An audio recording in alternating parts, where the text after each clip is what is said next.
Welcome to Music Ed Tech Talk, a show about music, education, and technology. I'm your host, Robby Burns.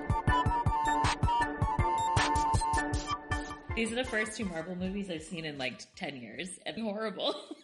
They're all pretty bad. I love how for like a minute in 2019, people were like, these are good. It's just CGI slop, and it's already so outdated that it just looks terrible. You know what? I saw this is one for the You want to hit Ohio record? desk. Should we just I'm let already it rip? recording. I'm already recording this show. I don't lose any B-roll over here. I don't lose any B-roll over here. Okay, that waveform looks good. So here's one for the Ohio desk. I caught the anniversary release of the Ninja Turtles movie that was running in theaters the end of the summer, and Bruh. yeah, so I went with a friend who's like a coworker. He's the choir teacher at my school, Lit. and he had never seen it, but so we saw it in theaters, and it was honestly like so great to see how well all the like prosthetics and everything like hold up, like all of everything they did. I did first of all had no. It's not a surprise at all, but I had no idea that Henson was involved in the turtle outfits and all of that. And they all look so good on the big screen. Like you can appreciate the detail of the costumes, and they just hold up. And watching a movie with like that, like 80s, early 90s, like pacing to it, but in a theater where you're like focused on it, and not because I watch that movie like at least once a year in the background around late summer. Like it's already on my to-do list, but like focusing on it is such a detox. Like just watching a movie that doesn't feel the need to move, but also like there's not really any wasted time. There's like maybe a scene or two you could throw in the DVD it's like extras. Tight 73 minutes. But stuff is just stuff is just not popping off all the time. It's so respectful of your time, yet it also doesn't like overwhelm you with stimuli. What a good time it was to go there to spend $9. I was doing skincare and realized there was an hour and 10 minutes left of the movie. And I was like, I've been watching this movie since I was born. This movie has been going on for my entire life. How is there still an hour and 10 minutes left? I was like, I can't. I'm done. I'm turning it off. I'm done. I'm done with this.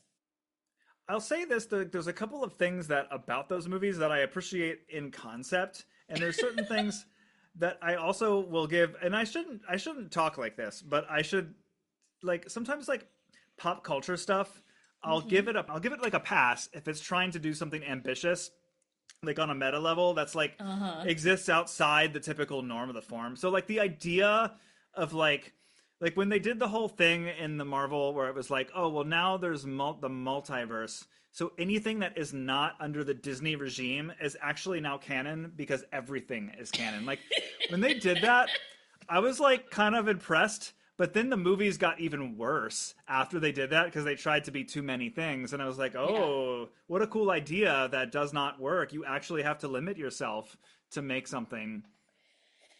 I had seen 2 Iron Mans, 2 Thors, 1 Ant-Man, now 2 Guardians of the Galaxy, 1 Avengers, 1 Captain America. Which Avengers did you see and which Captain America? Probably the first one of both. Oh, okay. Cool. I mean, I don't... That's kind of how I... Cool, man, whatever. I mean, I went to the theater and saw Endgame in 2019, and I was like, yeah, okay, like, cool. You threw them all on the screen to fight the bad guy after I watched 6 hours of this and then the one it's a sequel to. I'm going to feel a little excitement over that. Don't they all you got, die, like, though? Black Panther, and you got Spider-Man. I watched Black Panther on a plane. Yeah, Black Panther is probably, like, the best one of them. Other than maybe, like, the first Spider-Man. They're all right, you know. I think the movies that came out before it was a universe. Like, Iron Man is a good movie. That's it. That's all I have to say about Marvel. Yeah, That's my final take. Yeah, there you go. Iron Man is a good movie.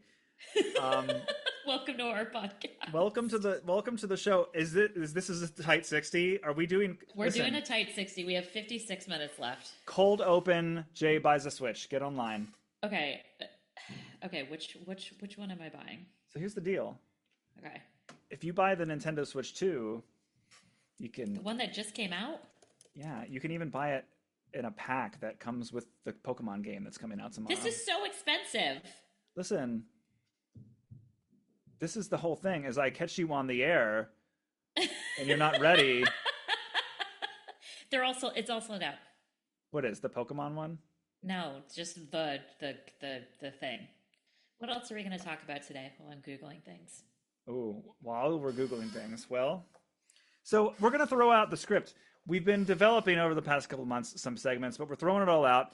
I got new Apple products. You got new Apple product. That I literally don't know how to use. And we have been sharing lots of thoughts back and forth about the new operating system, the lock screen, the home screen. I thought we could cover all of that, and then I could share a couple of workflows, ways I'm using technology in the classroom I that love are it. interesting and hopefully helpful, and then we're done. I'm so into it. Okay, it's at Walmart, but it's $450. It's $500. I mean, I just bought lights, like holiday lights that like go in your like window. Okay, tell me about these curtain lights you're so hot for. I love it. They look great. They look amazing. Okay, here's Where tech do they talk, come? not Where do music they? ed tech talk, just tech talk. Okay. There So we on our front of our house have a couple of products made by Twinkly, who makes holiday lights that are extremely overpriced, but that come with a little companion app there where you can like customize the light show, and you don't have to be a fancy person to know how to set it up. It just has all these presets. You can customize the way they're laid out. You can customize the colors. They've got millions of colors because they're little like, made with the same light technology that all of the things are made of that advertise millions of colors. But what's cool is like we've got a strip that goes in our bushes and in our tree and across the front of our garage, Lit. and it's like purple and orange because Halloween. But then in the windows, I hung their curtain lights, which are the same lights. They're just like it's like a 5 foot long strip with like 7 foot long light strands dangling off of I'm it. seeing it. So we have like those can be a complementary cool thing. So right now it's like orange will go up the lights, and then it'll go poof, it like a firework, and then it'll sparkle white lights. That's the current thing we Yeah, I have should going on definitely there. get some for my living room. But I can make it like the lights look like little spiders crawling up Oh, or whatever. creepy. Like you can do some interesting stuff with these. So you can sync them all up together. Um, they just really complete the look. So, but they're just like they're overpriced. So I think they're cool, but there's nobody in my life telling me no to this kind of stuff. This is my problem. And I'm just gonna tell you yes. I'm gonna tell you yes, baby. There is one person who told me no about one thing, and I was thinking we could save it for the Patreon. Oh, I love it. Let's do that. Okay. Can we talk about Aloha bars real quick? We have 5 years of podcasting that we've done, and I just want to come all the way back around Come full circle, sure. that I finally bought my first Aloha bar, and it was pretty good. Yeah, I think they're pretty good. You got me curious Pretty about good. trying some other ones though, Yeah. because I always think I've settled. I'm always trying to find like the perfect energy bar, and this is just I've done several of the RX Yeah. bars, the Lara bars, a couple of the keto ones. Aloha bar is just what I've settled on as like, I mean, what are my criteria? Gosh, they're filling, they're flavorful, they're not 14 grams protein. Pretty yeah, good. lots of protein. They're like they've got good texture to them. They're not too Mm. chewy from my weird jaw. Hmm. They're they're just very good. Now you got me curious about the David though. The David, it's a lot of protein and very little calories. It is spaceship slop in a bar for sure. 100%. Yeah, I mean, what am I supposed to be concerned that's in it? There's like some additive sweetening stuff. No, it's just like it's they don't I mean they taste fine because it's just like it's chocolate coating but with basically protein powder crunched into a bar Like that you can eat. sugarless Yeah. protein powder. That's not okay. I Yeah. I will try it. I will try them. I will try a David bar by the I next mean time they're I talk to you on a show. I mean they're fine. It's just that like if you're so, unlike me, if you're worried about what you're putting into your body, uh I don't know. It's like there's a lot of chemicals that I think have to go into making that many protein grams with that few calories, I think. Hmm, interesting. Yeah. I like their branding. I The laughed when branding is really we funny passed a vitamin shop with the David bar. with Like just yeah. yeah, and I was just They have trucks driving around New York delivering them to the bodegas and like the GNCs and the vitamin stores, and it just gosh. says David on the side. Just David. Wow. It's pretty elite, actually. Um, The David bar is Um, good. Okay. Anyway, I think that's the full circle. I'm gonna find the clip of you yelling "Aloha bar" into the microphone. I'm gonna put it at the end of this so episode. good. I always keep an It's emergency aloha bar definitely in my it's definitely bag. on my computer somewhere. I think Speaking of computers, yes. So you did bought a you new just buy a computer. new computer? I bought some new computers. Yes. Okay. So yeah, I mean, like we've there've been a couple of Talk me through the suite of purchases you've made. okay. So sure. So it's a pretty heavy year. So it's like, do you ever like have a couple of things that have screens that are like all kind of like on their last leg at the same time? Mm-hmm. This is kind of where I'm at this fall, and it just so happens that like watch and phone were up for an upgrade, and then I need my iPad is 6 years old, so Apple just Yeah. announced actually today a new MacBook, a new iPad, and a new Apple Vision Pro, and so Ooh. I'm gonna this is my time. I'm gonna upgrade my iPad finally, and I'm a little upset about it though because one of the things like I'm kind of like going big, I'm getting another large Pro with a pencil and a Magic Keyboard. One of the things that you can now do for an iPad Pro is you can get a nano texture display, which is like a anti-reflective, like matte kind of a screen. Okay. Like a And Kindle kind of screen. yeah, since I'm like using this a lot to conduct from and in teaching context and on gigs, I really feel like that's valuable. But they only offer that in the 1 terabyte and the 2 terabyte option. And you know how Apple is with this stuff; they like crazy overcharge for storage space. So if I Yeah. want this nano texture display, I got to spend like a couple hundred extra bucks to get For more storage. to basically to get a storage tier that I don't need, which is super frustrating. That is I, annoying. I have not clicked buy yet. It is probably going to happen. But yeah, I mean that's it. And then I caved on the AirPod Pro 3s. No generation of AirPod Pro has ever fit my ears, so I keep like thinking I'll try the next generation knowing it will not fit, but actually the AirPod Pro 3s they changed the shape of and they don't fit my ears as good as regular AirPods, but they are like good enough that I'm keeping them. Like they're really very solid. They block out literally everything. Like I can barely hear anything with the noise canceling. And I'm going to talk more about AirPods in the later section of our outline. But yeah, I'm like overall pretty pleased with them. I think they're the strongest. I mean, I don't know. It's just silly to say like it's the best one. Like every new app phone is the best phone ever. Like it's the best one. Like they don't typically get worse. Now, I will say, with my new Sweet Baby Air, I don't have a point 0.5 zoom anymore. We should talk about that because I went for Rest in the peace. Pro. I keep keep like doing alligator hands at it to zoom. Yeah, I have. We'll get to my thoughts on my new phone, but that it is feeling like a distinct downgrade. But I know that the Air is a very specific phone. Well, I wanted So to talk mostly about that because I mean, of all the things that I am buying this fall, the phone is the thing that I mean, everybody is going to at one point or another upgrade their phone, probably even maybe soon if you're on a 2 or a 3 year cycle. I bought the Pro because I expect a lot from my phone. It's sort of become my computer away from desks. Like I really am not using anything except for my phone unless I'm sitting down at a workstation of some kind. And also like I have kids, new baby. Like I'm trying to like take really good pictures, so I just sucked it up and got it. But I think there's something to be said for like long ago. Maybe there being some sort of feeling, at least maybe like at least this has been like kind of the brand that Apple has in the past hinged on. Some sort of feeling of like, oh, I'm like I don't just have to have a phone. Like I'm delighted by my phone. Like I mm, enjoy this piece of technology. And what I've heard and what I'm curious what your thoughts are, having bought an Air, is the iPhone Air maybe like just holding something that's really thin, really light, and delightful, even though it makes some concessions. Does it make you have that feeling? so I when I first took it out of the box, I had no idea how tall it was going to be. It's like 6.5 inches, I think, which is like 1.75 bigger than the mini 13 that I have. And I loved my 13 mini. I finally got the red phone after years and years of Apple having the red phone and me buying Apple products. I finally got the red phone. I loved my red phone, but with the new iOS update, it was just like not having it. So I went and I upgraded. And I bought the Air. I bought it in sky blue, which is like very white, but you can tell it's sky blue in like some lighting. It is super thin, but see above regarding my tiny hands, I have to two hand it now. So the uh the benefit of like I travel a lot for work.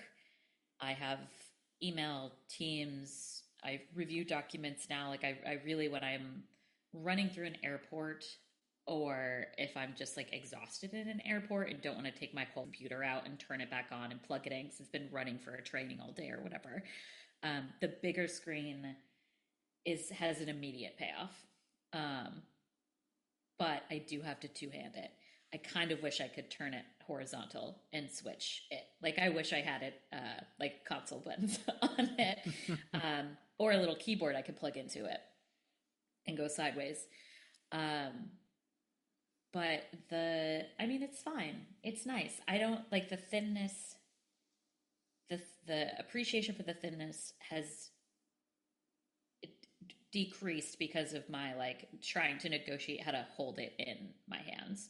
So if I'm like running and I want to switch a song on Spotify or put something on my queue that like pops into my head that I want to listen to, um, when the demon dogs are howling, I need to like stop and walk because my it's like as big as my face, and I have to like two hand it and make sure I don't like crash into a baby in a bassinet and whatever.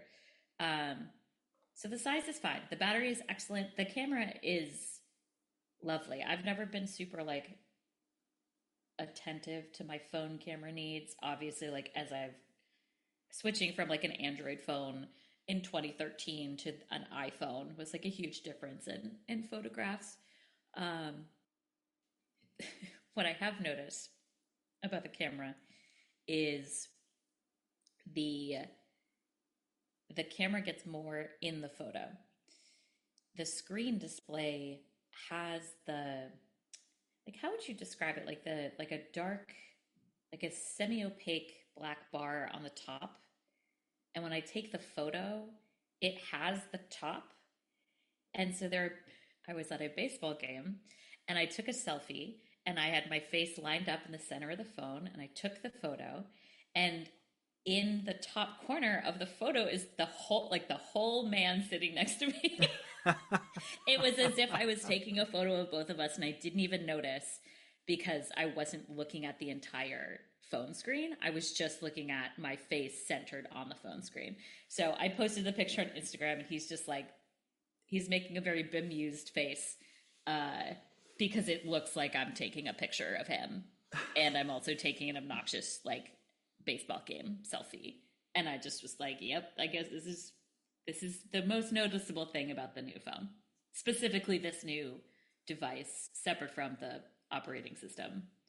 Miscellaneous. Yeah. I think it's probably. Do you think it's like, is that the phone that most people should go into the store and buy? Like, if they got 3 years on their phone and then they go in and then they gotta get a new thing?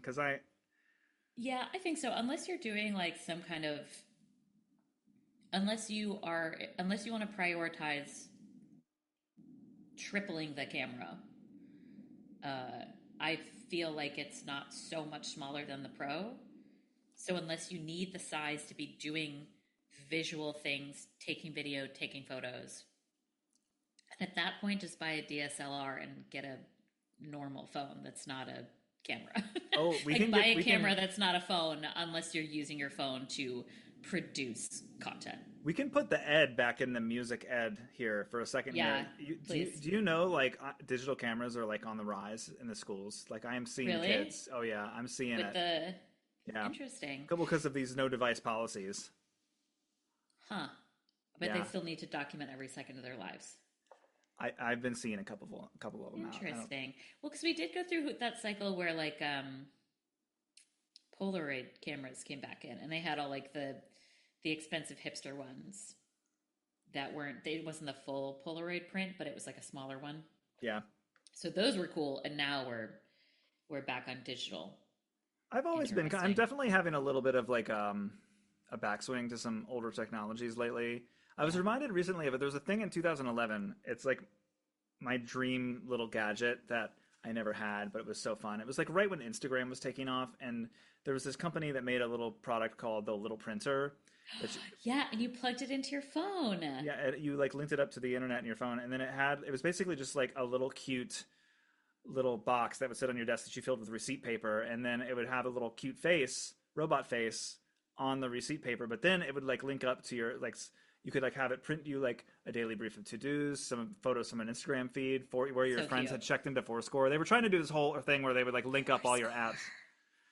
Is that what it was called? Fourscore? Yeah. I Oh, still use we were big into Fourscore at Syracuse University. when I travel, I still use the Swarm app by Fourscore to like log places I go, so that the next time we're in a city, I can You like like find it. remember that you checked out this Yeah, restaurant, or yeah, I still do use it. But yeah, it was like a fun little thing. It would like print you out a little thing you could shove in your Moleskine notebook for the day that would have some like puzzles on it and some daily so news from cute. your apps. Oh my It god. was so cute. It never sold, but You bought the one. You no, bought I the one didn't that they buy. No, I sold. never bought it. I never bought it. Oh, well, that's why it didn't sell. Yeah, I know. You It's weren't my fault. promoting it on your podcast. It's all my fault. It's all my fault. It is all your fault. I want to say one thing about the watch if we're moving on from the air Yeah, real quick. please. So I am like kind of like I also pendulum swing in terms of like what I expect from my devices, and I'm definitely Yeah. in a all things pro ultra all the way phase. I finally upgraded my watch and I got the Apple Watch Ultra, and I just really like it. It's much How more big is it? it's really big. It's much more computery. I mean, I you mean, have a person-sized wrist where I do not, but it doesn't really look crazy chonky on my wrist. no, it but doesn't at all. It looks thin, or am I imagining that? Because I don't usually get up close and personal with the I don't know. watches. It's thicker than like the regular Apple Watch, but Yeah, okay. It doesn't look too much. yeah. And I just yeah, it's not on my wrist anyway. I mean, I just like this information dense screen. That's like an inch and a half. Yeah. It's I like that I can put so many, so it has an exclusive watch face that you can Cute. fit lots of complications on, basically, like, because this is segueing into our widget conversation and lock Yeah. screen, home screen. So like the idea of like a screen on your device that can like display information from other apps is sort of like you can put them on the lock screen, you can put them on your home screen, you can put them in like widgets. Well, on the watch, it's the complications that I really like to have stocked with information. And I've got like weather, alarm. This is actually so useful in the classroom because I have like a little calendar widget in the middle of my screen that shows me like all my calendar events coming up with start and end Cool. times. And then I see my alarm for when I have to end my class because I'm always doing that late. So that's like right above that. And then I've got time with cool. seconds, water intake. I'm doing like a food tracking I thing. was just going to ask about water because that's nice if you've taught 3 classes in a row, you haven't had any break period, and your watch is like you're literally dying of dehydration right now. Yep. And you're like, yes, I should prioritize that. It's good. To-do app, activity tracking. I even have a little thing that shows me my sleep vitals. So if I'm That's like, so much information on your watch. it's a lot. It's a lot right on the main face. And then there's like this mode the Apple Watch can go into now that shows widgets.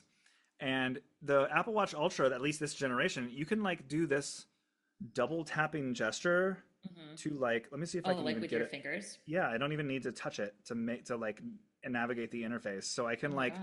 enter widget mode and scroll through things on my Bruh. app just by tapping my fingers together. And then I can flick my wrist to go back through the interface. So that just brought me back to my watch face. So We're like living in the future, like for real, for real. it's actually just like a really nice, it's just a really nice watch. And I like that widget screen because it'll show like I can scroll through my upcoming calendar events and alarms and like the sunset time and all this stuff. So what's cool though is like, or interesting rather, is that the widgets, you have to invoke them by manually going to the widget screen. However, the Apple Watch now supports live activities, which is like an app can send you sort of like a persistent notification. It's not pinging Yes. you once. It's just like if you order like DoorDash or whatever, or an Uber car, it's like I was gonna say, yeah, my Uber and Lyft, I have it sort of just so I don't have to keep like opening my phone as I'm my gigantic 2-hand phone as I'm like Yeah, going down it's the just, like, right escalator there. coming to the airport. Yeah, it's nice. so that little card that shows you like your progress of your Uber driver on the phone persistently now shows up immediately on the watch as well. Aw. So like is it like a tiny cute little car? it's a cute little car. Yeah, you see it. It looks more or less similar to what the phone shows you. And then it's the top widget. And then so it looks kind of like the top card of a widget here. I don't know if I can get Yeah. it. But yeah, but I like to have that I like the look of that widget screen. Yeah. So I've got a workflow where you can kind of, I've been like forcing my watch to just show me that as the primary watch face. And the way I'm doing it is the Fantastical calendar app has a live activity where you can actually just have your current and the next calendar event like as a Ah. live activity. So what I do is when I wake up, you called me, you told me it was a ride listening to me to explain my good morning shortcut on a recent episode of this. But now my good morning shortcut adds a step. It opens the Fantastical app on my phone, which forces the phone and the Apple Watch To show to it. show me my calendar event that's currently happening or about to happen, which You're forces such my a watch to dweeb. be in widget mode. It's just a nice little thing, and I get in my car, and I'm like, oh yeah, there's my calendar events, like in a scrollable little view without me having to. Oh. It's a good thing. This is really the Apple Watch is very helpful for me to like start and end classes on time. It's a real big problem for me, and people have feelings about this. You know, we my school used to not have bells. We just did it like we would just let Vibes them. only. Well, you would just have to let them go on time. Um, but you know, I don't want to upset any teachers here, but every now and then, it happens. Like I've like last year there Yeah. was a time where I let out a class of 60 kids late, and I sent an email to the staff and I said, "I'm so sorry. Wind Ensemble Period 1 has been let out a minute late. Please accept them excused." And I've had staff tell me this is not acceptable for you to send this email, and I'm like, "What do you want me to do? Not tell you that 60 kids?" like Yeah. like the idea of me I letting would them think out late was I not would the think problem. an acknowledgement slash apology is a very appropriate. It was the email as the form of communication that was the problem, not that I like slipped and like let Oh. a class out late. Was seemed to be the core frustration there. So I'm like, I don't know how I would do that. Do you want me to write 60 late passes? You'll never see whoever's last in line. So Yeah, anyway, because we're now late to the next class after that, actually. correct. So anyway, I'm working on myself with my Apple Watch. It's helping I me love do that for things you. on Oh time. my You know, that's gosh. it. That's it. So Amazing. Do you have to design the widgets on your phone? Like, do you set up the widgets on your phone and then you're like, I want this one to show on my Apple Watch? Or do you like go through a selection on your watch and and pick you your can do it on the widgets? watch or in the watch app on the phone. You can like choose. So Oh, the watch okay. faces all have different amounts of complications that you can Sure. show, Okay. and then you like choose which ones go in which slots. But if you're talking about widgets, there's like a lot of stuff going on with widgets because the Apple Watch will try to smartly choose which data. Like it'll if it's raining, it'll like show you like likely one of the top cards you'll see is like a graph of the next hour of rain. If you have calendar events or like the sun is going to set or like you know whatever, it's trying to like interface with your apps that have widgets available on the watch and then smartly choose which ones to show you and when. But Mm. you can pin a couple to the top. So a lot of times I'll like to have my to-do list. My next couple of tasks on my to-do list will be like a pinned widget. I feel like if a widget is, I don't know. I think so. Can we talk about home screens now? Can we talk Yeah, about lock totally. screens? Okay, so we'll come back to my lock screen. So I have a Duolingo widget. I have like an alcohol tracking app, just to like kind of stay aware when I'm out on the go. I have summary for my food logging, a prayer reminder, and then weather. So I have these all on like the swipe. You swipe right to pull that screen that's on the left. I would like to have widgets on my lock screen, but all my lock screens are like cool pictures from the internet. They're all like glossy JPEGs that I've downloaded. So either I have to reformat all my glossy JPEGs or I have to cover up my glossy JPEGs or I can like barely read what is going on. So like my bestie is in Portugal right now, so I have what time it is in Portugal, so I don't like call her at 3 in the morning like it is right now. So I'll get rid of that later. But like even I fly American Airlines, like the American Airlines widget, it's like just not very like it's information I want on my screen, but I want to be able to design the way in which I see it. Like my problem with widgets is one, until recently, you couldn't position them exactly the way you wanted. There's more flexibility there now. But I also don't want to have to choose between, like, I want to tell it what I want it to tell me. I don't want to choose its options. And from a technical design perspective, I understand that it presents you with these options. it then has you choose them because they're formatted correctly, they're spaced correctly, they're consolidated in a way to make things good to look at. Um, but I'm also like, I want to see it. I want the long one, and I want this information that you can only see on the short one, because if the short one's by itself, then it's just like there's empty space next to it, and then I the, do think about this that's a lot that's when in the demon dogs combination. start to howl, and Yes. then Yeah. No. No. I No. No. No. like This then is I just why. lose it. Well, this is where I go nuts, and like I'm editing my home screen and my lock screen daily.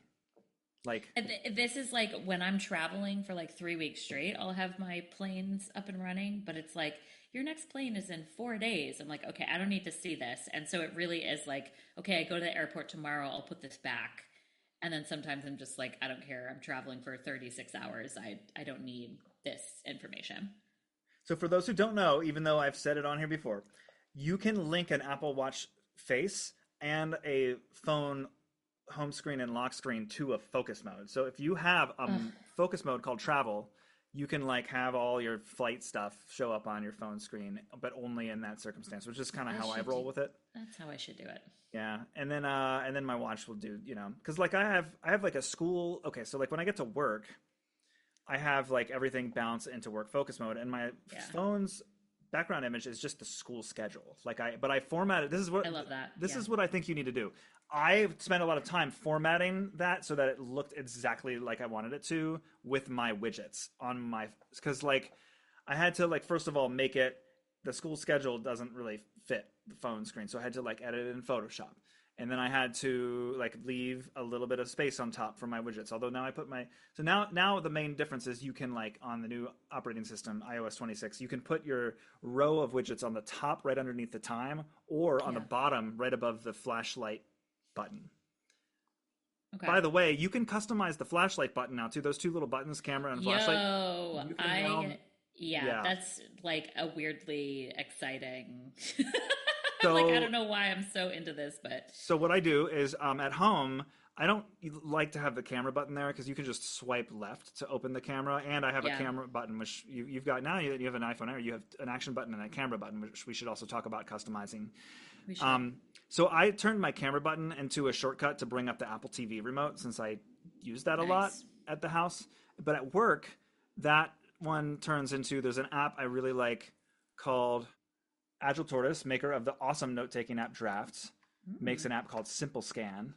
Greg Pierce, developer who makes both those apps, has been on this show before to talk about his fantastic app Drafts. And so this scanner app is like exactly what I want from a scanner app. And I do a lot of scanning of sheet music and resources. So I have, when I'm on my work focus mode, when I see my school schedule, the button is no longer a camera button or a flashlight button. It's a button that launches me into making a new scan. so cool. So I dig that. Um, I use like the daily note feature of the app Craft a lot at school to like write down my lesson plan notes and like Love it. announcements I need to remind myself. So I have a widget button that just opens the today note in Craft. It's really really useful stuff to have a couple of focus modes. Yeah. But I think like the formatting of your pictures is the thing, and you can do. There's some stuff that iOS will now do that will try to smartly, like they'll do, like I have this awesome picture that Mary took of Theo and Finola like lying on this like blue like blanket and like kind of like looking cute while wearing So cute. matching bunny shirts. Oh my God. And I was like, it's got to be that picture, but it was like too short to Yeah. fit it was not, it was like a landscape photo. So when you're like picking your photo now, they'll apply a little bit of that It like has AI stuff. Yeah. And so yeah. it like extends the up and the down part to add what appears to be more blanket, basically Yeah. above their heads than actually exists. And it does look a little bit janky, but it's blurred out from the liquid glass update, and the clock is covering it. So it actually turns out pretty good. And then I move my widgets below their faces so that I usually see their faces Yeah. on the. And I think so the I mean, focus settings ride or die forever. You listen to any of the podcasts I've been on with Robby. I will talk to you ad nauseum about my focus settings. But so the gasp you just heard was not about you knowing a guy who does an app that was on your show. Sorry. Although, Greg Pierce, you are worthy of that. What's up, Greg Pierce? Praise. Pew, pew, pew, pew, pew. So I was about to start complaining because I don't have a widget slot across the bottom of my lock screen, but you can you hard press on the widget rectangle and you can drag it down to the bottom. Now, I love this. I love knowing about this. I would never have discovered that without you, which is why I love listening to your podcast and also being on it. But my complaint is Apple has gotten so close to letting you customize everything that when I can't customize everything, I get very irritated. So previously, I have a calendar widget on like my second home screen page, and I couldn't put it at the bottom of my screen. Now I can, thankfully. But I also, you can put things, again, from a technical design perspective, I understand that the screen is set up as kind of a snap to grid format, like a digital audio workstation. You want to move your measures or your beats one beat over and not like, oh my God, it's 0.69 beats over. I understand that, but I really would like to because like the shape of some of the pictures, I would like to kind of like, I want to see the picture and I want to move things around it. And so I just have like a lot of screens. I have a lot of like, what do you call them? Screens? Home pages? Like home pages, sure. Do they have a name? I feel like they have a name. I can't remember. Home screens. It's in the settings, whatever. It's in the settings. So I just have like more than I need. So I have like I have a very select, as we discussed in the last time I was here, I have a very select apps across the top. So the picture formatting was not, so I updated to iOS. I got the new gigantic phone that's bigger than my face. The only focus setting image, that was a problem.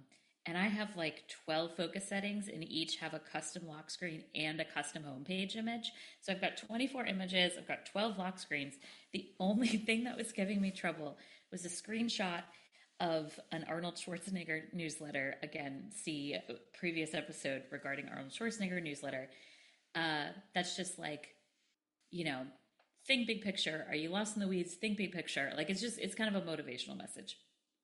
So it had, no matter what I did, the top eighth of the image was in that blurred section that Robby was describing, whether it was expanded or not, whether I arranged it or not.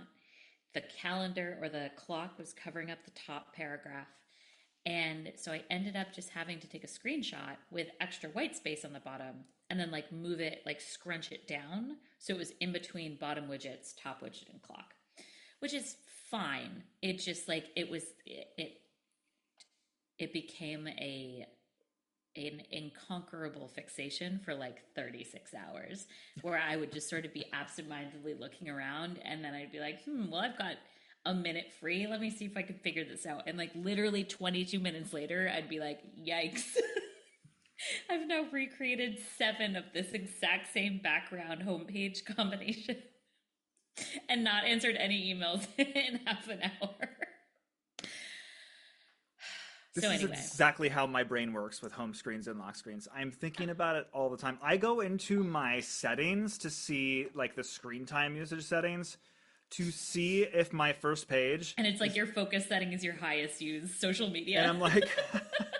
I go in there to make sure that I'm not like tapping on apps a lot that don't have a prized spot on the home screen. Like if there's an app because you have to be honest with your usage, right? So like I've been using the Marco Polo app a lot lately. Yeah. Thanks for being my bud there.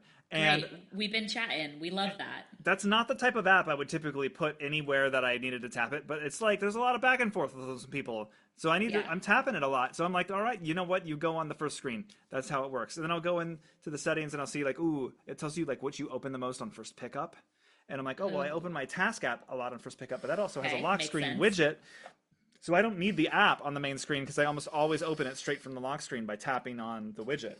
Yeah. But then if it's like, oh, you've opened your seamless food ordering app 20 times but haven't ordered food, it's like, I'm literally just clicking on things with colors and pictures that I can look at. Like, that's a mental illness. That's a problem. Like, That's there's get it people out there together. who believe you should put the phone in grayscale mode just Oh to my like God. help. Literally, my ex boyfriend was huge into this. He would flip the colors.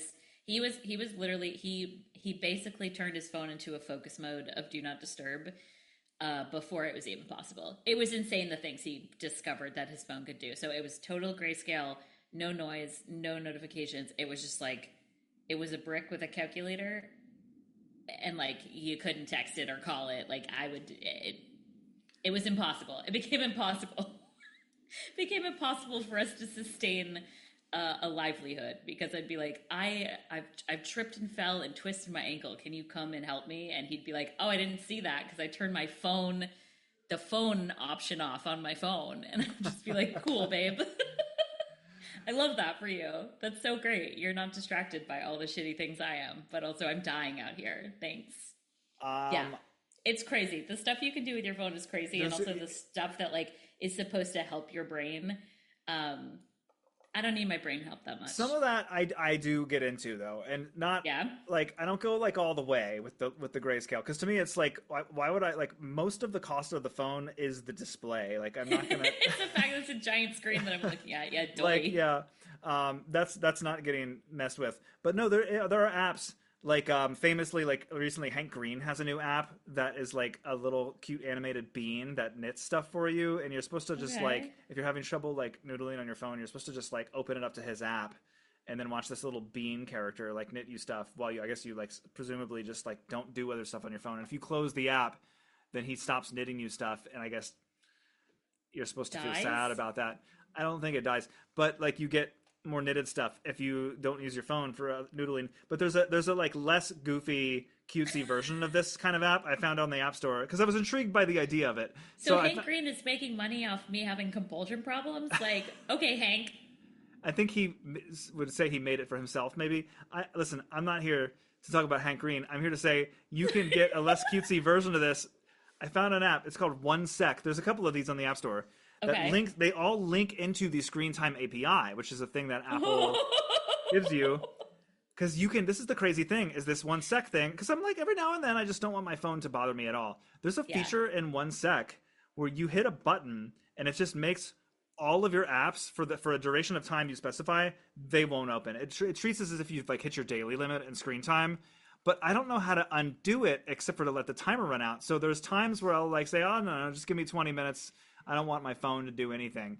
Yeah. And then I'll be like, wait a second, like what's Mary gonna think if she like needs to text me or something? And I'm like, I'm so sorry, my phone didn't work. I was 1 second. Like, I was noodling with an app to help me stop noodling with apps, and and then I it was knitting me things, and Hank Green is involved, and I just don't understand what's going on. I've lost all control of my life. this Me stuff is too. this stuff is out there for the people who find it helpful. I don't mean to say, listen, if you want to if you're out there, you want to turn your phone grayscale. I support No, I you. love it. I honestly, I appreciated the discipline. I appreciated the self control. I tried it for a while. I did not find it helpful because I was still picking up the phone just as much. I didn't give it the time that it needed to rewire my brain to not get a dopamine hit by picking up the phone. And so I think that for me, it's more of a sensory thing. Like touching the phone does the same as looking at the phone, which is why I have pretty pictures on my lock screen. I mean, Yeah. it is comic book characters smooching, but like, okay, give me a break. I'm just a man. That's all I am. But if you put something pretty to look at, then you don't have to open the phone and look at other things. You know what I mean? I know what you mean. I know But what you then you have mean. to format them. Okay. I want to say one mean thing about Robby, and then we can talk about the buttons on my phone that I've sort of figured out how to use. And then workflows. And then workflows. And then music picks, and then we can be done. Once upon a time, I was like, yeah, when I have focus settings, I really want this image, but it's not either laid out or formatted correctly. So I put it into a Word doc, and I'll put the image on top of like a filled in colored square that matches the color scheme of the picture. And then I'll take a screenshot of that, and I'll make that my background and then I have more flexibility. And you were like, that's dumb. And I was like, it's not. So look who's laughing now. I mean, I was doing this in Word and not in Photoshop, but still. I'm pretty confident it was the using Microsoft Word to do it. That I listen, all right, I'm sorry. I'm feeling really judgy. I know there's You're people a out there. hater. There's people out there that I'm going to also maybe upset by what I'm about to say, but like Okay. it kind of hurts me a little bit Uh-huh. that there's like one or two people in my life. There's not that many I people in my life. feel that it. I feel no, I definitely have been with people who were colleagues before, long ago. Maybe they've changed their ways. Where we would be like in a meeting and they Yeah. would say, "Hold on, I need to take some notes," and they would open a new Word doc Mm-hmm. and like save it. I would watch them navigate where they were going to save it on their computer for several minutes, save it, give it a title, and then they would take the notes in the Microsoft Word doc. Uh-huh. And that's just the way that some people live. Can I ask you a follow-up question? Yeah. Do you know what Microsoft Word is for? It's for word processing. I listen. I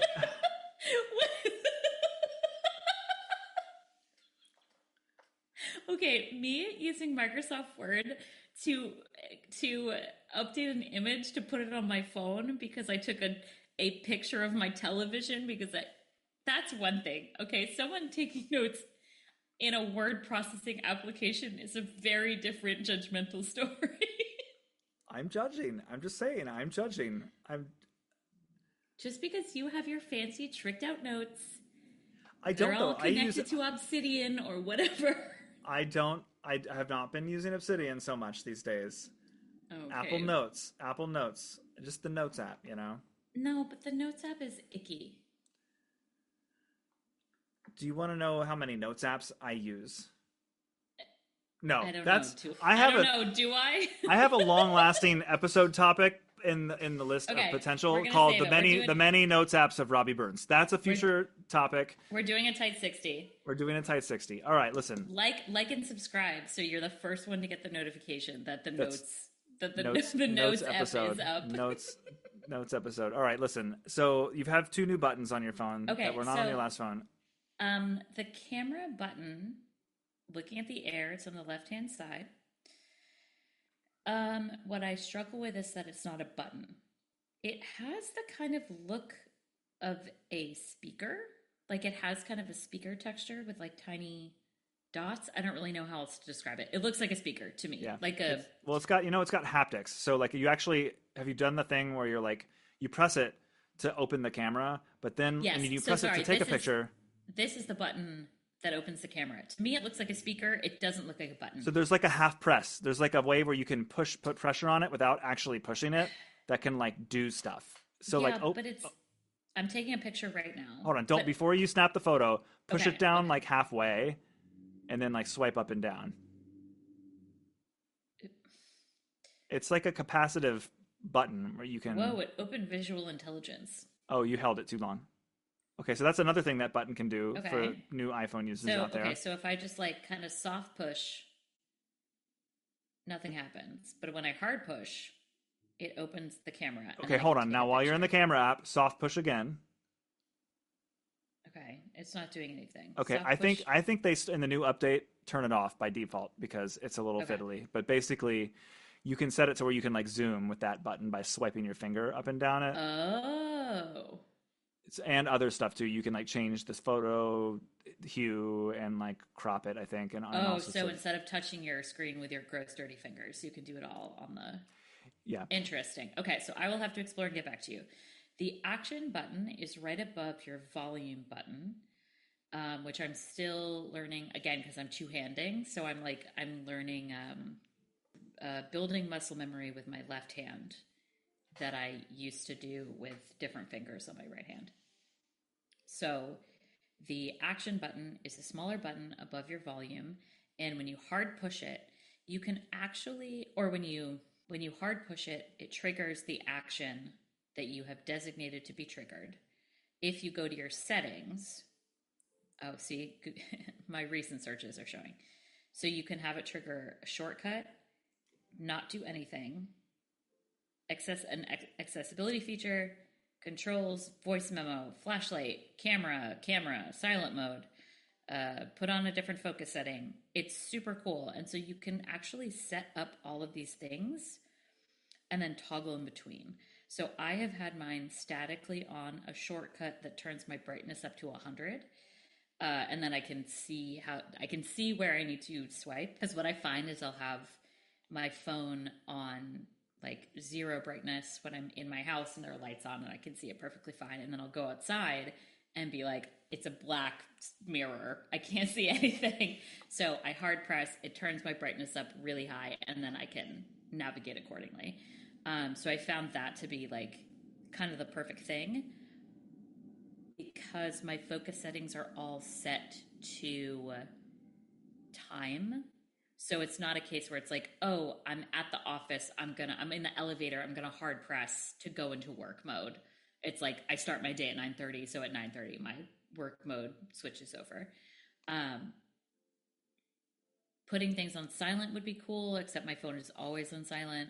Also, I don't know how to turn it not on silent anymore because there's no button to switch back and Oh forth. my gosh, speaking of things you can customize, so in the same way that you can now customize those two buttons in the lower right, left and right corner, you can also customize the control center. So if you swipe up from the upper right corner of your screen, now third-party apps can like give you buttons you can put in there.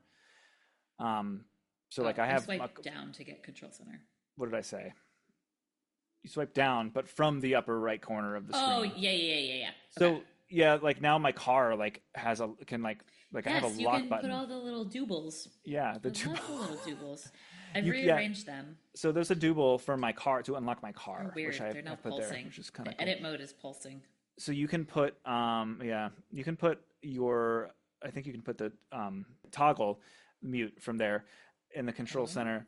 Ooh. I actually kind of like it as a mute button. There's just so many audio apps that like require you to unmute. Like lately, I'm working with a lot of private students to prepare them for our local state, like all state ensembles. Love it. Great. And so we're using lots of Sight Reading Factory on my iPad down in the studio.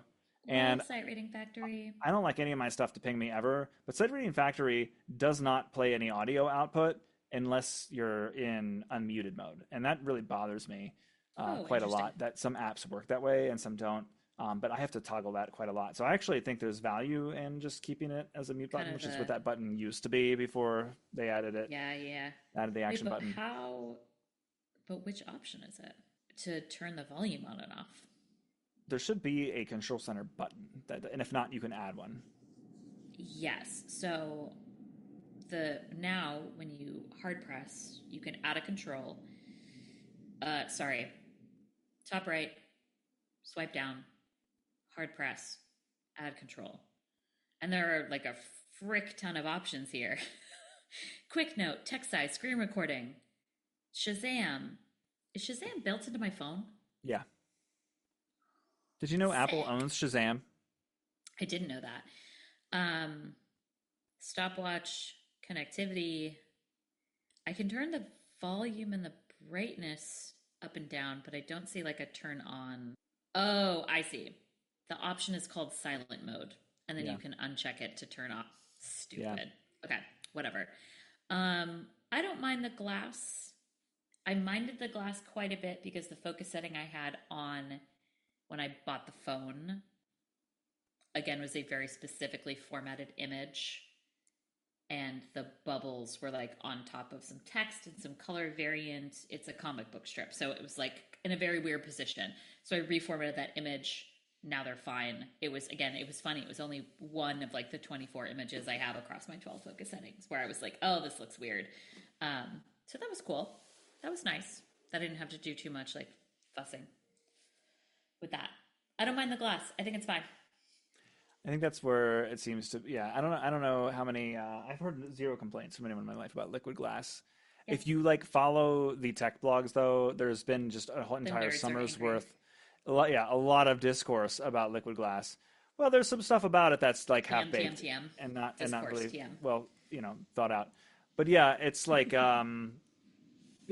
at the end of the day, it's really like not a fundamental rethink of how anything works on the phone. Yeah. I think so with Apple, like every app has rounded corners now. Yeah. and now now it's bubbles under glass. Reminds Yeah. me of Ponyo. Oh. All right, bro. What's your music pick? Well, hold on. I got to do 3 quick workflows. Oh, sorry.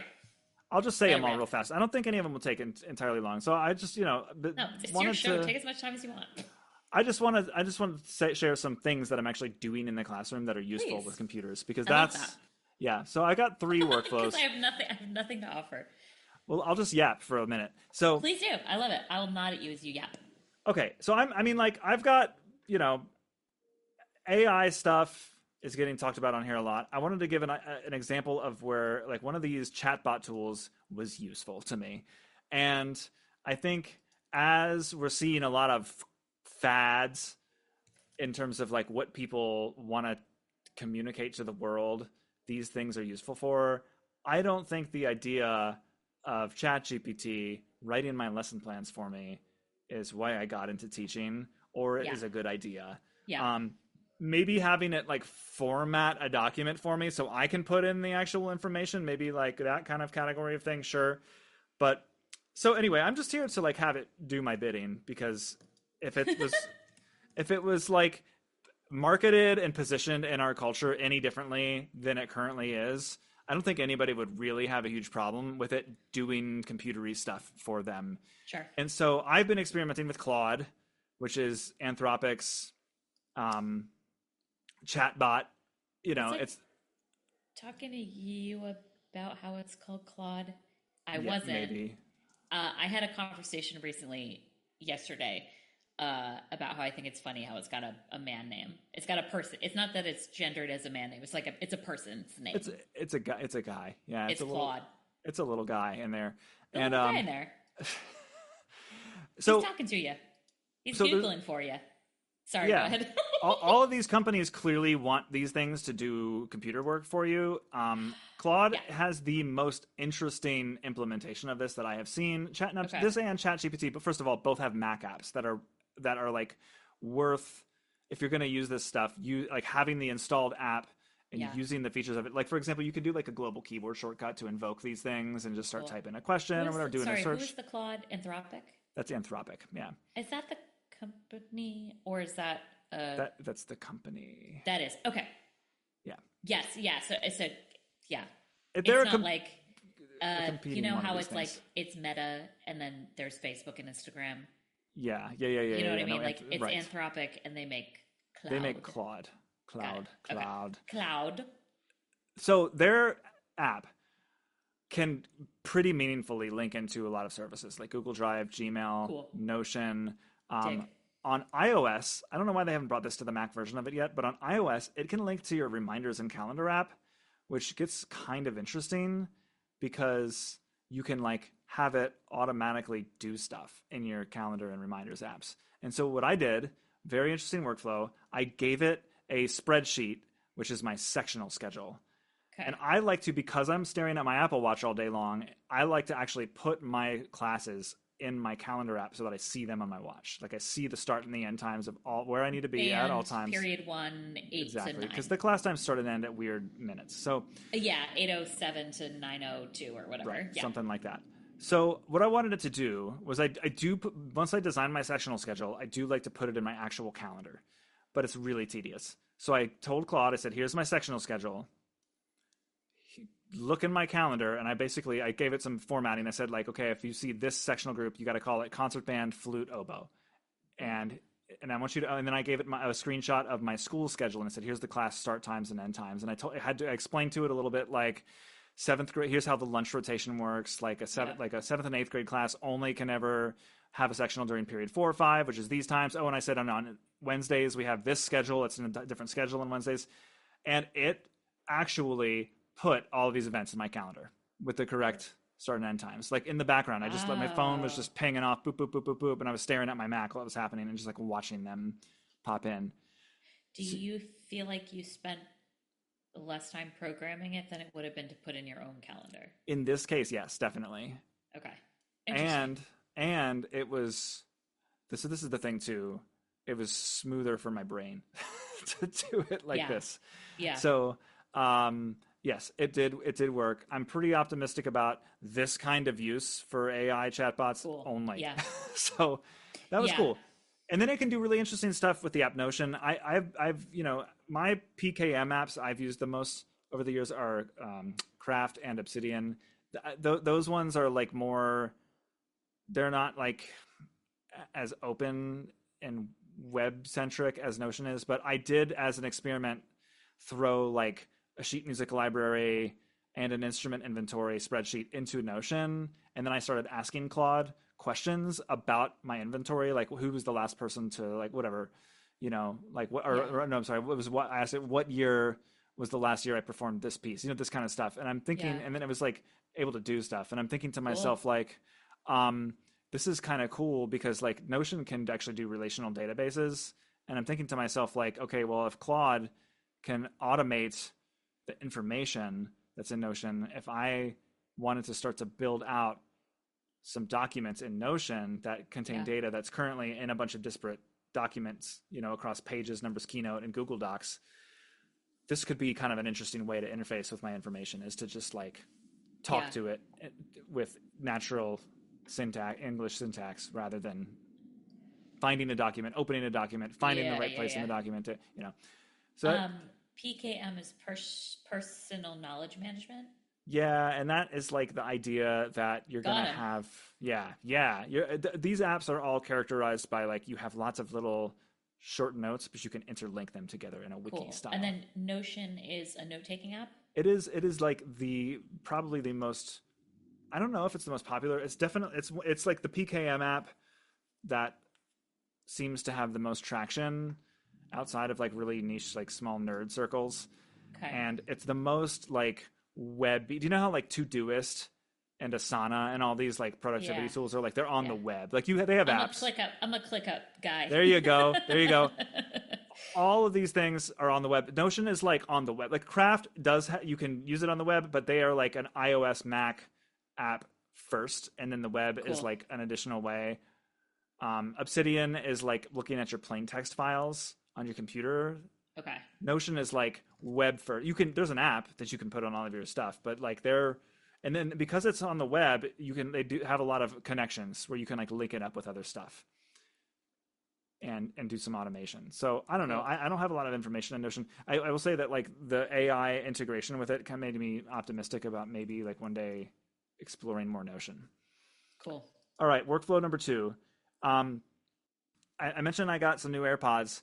The AirPod Pro 2s and 3s have FDA approved hearing protection, and I am legit using them as hearing protection I'm sorry. in my I'm not studio. laughing at hearing protection. I'm laughing at the FDA approving hearing protection. Yeah, I mean, there you go. Do with that information what you will, but I'm telling you, these new ones block out so much sound, and That's lit. I mean, that's amazing. I've got some people down here. It's like I'm sitting at my desk and and like I need to get bigger studio monitors for like playing along to songs. But like I've got the speakers cranked up and I'm sitting here, and And I'm sometimes we're banging both away at playing drum something. set to Yeah. the Yeah. speakers. Yeah. So I'm wearing my AirPods with noise canceling Cool. on, and it's Amazing. awesome. That's It's really awesome. very good. Yeah, very very good. Do you keep them with you for like? I mean, not that you're going to impromptu concerts, but if you're like, oh, I'm going to a show tonight, I'm gonna bring these as my earplugs. Yeah, Or I it's like if they fall out, I don't know, but I've been doing it. I've been doing that. yeah. I have. Yeah, because it's just like. I mean, if it works, it works. Me personally, I'd be concerned if like I'm wiggling my head and then they just go flying and. Yeah, it's a slight concern only because the AirPod Pros 3s, like, they seem to stick in my ears a lot better than any previous generation. But I went for a run. I usually wear my regular ones when I Yeah. run, but I wore the 3s the other day on my run, and I was a little self-conscious of them falling out, but they didn't fall out or keep slipping. So it seems Love it. like a Amazing. win. Yeah. All right. Workflow number 3. So this is using Apple's Keynote app, which is kind of my preferred presentation Okay. tool. And I'm a PowerPoint girly for sure. Okay, all right, listen, fair enough. But here's the thing. One of the features I really like about Keynote that I don't use enough but have been using is there's an app on the iPhone and the iPad where you can use it as a remote. And I've been teaching modern band unit to my general music class. And we're Amazing. all like, there's a couple kids on drum sets. There's a couple, but most of them are on keyboard. They're working out of the method books, the How Leonard method books. And I am like I've got like a bunch of these like pages, or rather like kind of like resource guides that kind of help walk through the lyrics and the chords embedded in slides. And then I've got like the songs that come with the book series, Yeah, yeah, the yeah. play along tracks like embedded in those slides. Cool. And but I'm like walking around the room and giving feedback, but my computer is plugged up at the front of the room, plugged into the sound system. Sure. So because I have these slides in there, I have on my iPad the Keynote app, but it's not open to slide presentation. It's open to as a remote to the Mac. And what I'm doing is I'm using it to swipe through the slides, and I Sick. can even with the Apple Pencil like put a little like laser pointer or like draw on or annotate the slides and like have all the kids see what's happening. It can be like this is Kick the ass. verse and then circle it. And so like I'm feeling like all powerful with this tablet in my hand, walking around the room with the pencil, and just really feeling very good with this remote audio output that's happening. Cool. I think maybe something that would be helpful is if you like shared screenshots of your workflows. Because I think you and I have talked about this personally, and then I think you've talked about it on the show before, where it's like, uh, I find these ideas really inspiring, and I'm sure other people do too. Just like we were talking about this the other day, seeing the aspirational, even if it is, kind of shined in a certain way, you're presenting things in a specific way. Like, I think it would be really helpful to see like what it looks like. Do you know what I mean?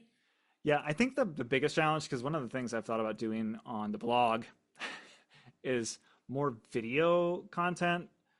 And Yeah. feeling empowered to do short videos that are not super highly produced. One issue is like it really can't have kids in it. And the other thing is like Yeah. who's filming that when I'm actually doing it. I would want it to actually be in a classroom. Mm, So those have been interesting. two To minor be hangups. discussed. I love it. Could be discussed. No, it could We definitely be done. we should do notes ep blogisode blogosphere whatever working title. Yeah, yeah, yeah, yeah, yeah, yeah. But let's save it because I that's yeah that no I think that's a good point. But I think yeah, finding a way to tangibly display how these things work for you and how people can copy or follow along. Um, I think will take your like the cool things that you do, make them accessible to other people. Yeah, it's interesting too, because like I would love to just embed this stuff in blog posts with the reality of where this kind of stuff would reach people and be successful is on the shorts and the TikTok. Let's get you TikToking, baby. I have a TikTok, that is the most successful platform that I'm on, only because I had a very viral one back in 2020. And I still wonder if the algorithm gives me a slight boost every time I post something to it because of that key moment. Wow, I'm gonna search you down on TikTok. I made a Um, video a couple years back, best like music teaching apps of 2023 or something, and I uh-huh. put like one of the 10 apps from the video like in a short TikTok, but I like reformatted it for portrait Yeah, and it seemed to reach people. Like the people who commented on it seemed genuinely very pleased that it came across their feed. So cool. I that love what TikTok. they have is like, you know, that algorithm is still it's still got the Helping. juice. Still got the juice. See, if they take away TikTok, I'm never gonna see a sports blooper ever again, and that'll make me sad. So Yeah, yeah. save TikTok. Oh my. Hashtag. Um, what have you been listening to lately? I'm not gonna answer that so much as like lately, as much as just say like I'm super sad that D'Angelo died yesterday, and Yeah. everybody should just be listening to D'Angelo if they're not already. I had no idea so many people I knew loved D'Angelo. Yesterday was like a big day for people I know, and I'm not hip to any of his music at all. So, I mean, he has 3 albums, so like really? That's dig it? in. Yeah. Oh yeah. I remember when one came out in grad school, when I was in grad school, which was literally 10 years ago. Yeah. No, that was his most recent album, and it was a big deal because the one before that, I don't know how long ago it had to come out. This is the thing too, is like someone who is prominent in the industry who's worked with him is Questlove from The Roots, and like Who also we love, yes. the Jimmy Fallon band. And I remember when that I think he produced that record, Black Messiah, from about 10 years back. Man. And I remember him like posting something to the internet that was effectively like, I'm so proud of this album.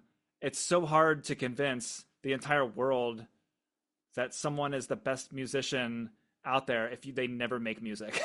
And like, just like, that's because that's like D'Angelo. He just sort of seems to, I mean, I guess like is hiding in a hole somewhere, but then he comes out with these brilliant records that have like shaped so much of music. Like it's hard to understate like how much his sound and like that whole neo soul movement from like the turn of the century has like influenced a lot of music outside of even that kind of thing. Even though that kind of sound is still very much happening. Dig. I mean, it's interesting. You can if that Dan Charnas book about Jay Dilla, the hip hop producer, who Dilla Time is what it was called. Dilla Time is the name of the book. Yeah. That there's a lot of like stuff in there about him collaborating with Questlove and D'Angelo and Erykah Badu and Common, and like them all sort of like having this that drum sound being like a very, and then the bass playing extremely behind the beat, like just being something that was very deliberate when they would try to write the songs together. And D'Angelo's music, all those vocal parts sound so laid back and improvised, but they're actually very intricate and structured. There's just so much going on. Amazing. In his music. Yeah, you can I don't really feel like you need to listen to any particular album first. You could just go for it. Just go for anything. I love that for you. My music pick is a French rap album because I made plans to have dinner with a friend who I haven't seen in like literally forever.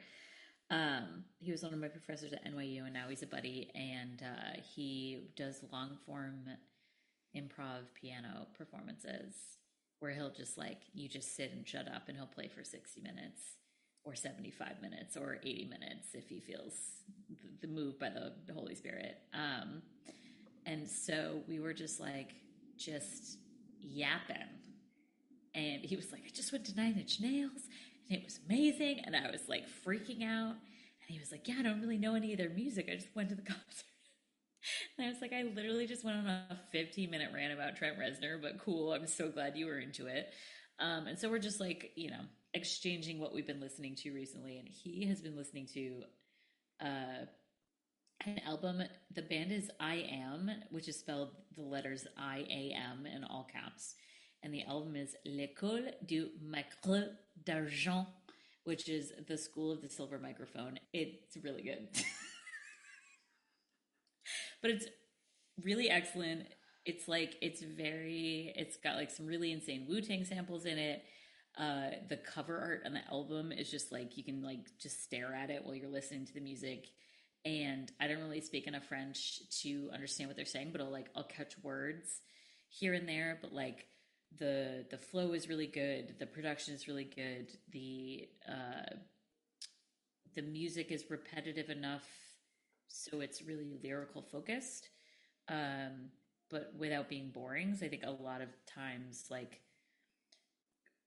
rap and hip hop music that is showcasing an MC will have very repetitive, really basic beats in the background. And this kind of threads a nice needle of like, it's music you can dance to, but it's also like vibe in the car music or just like put on the subway.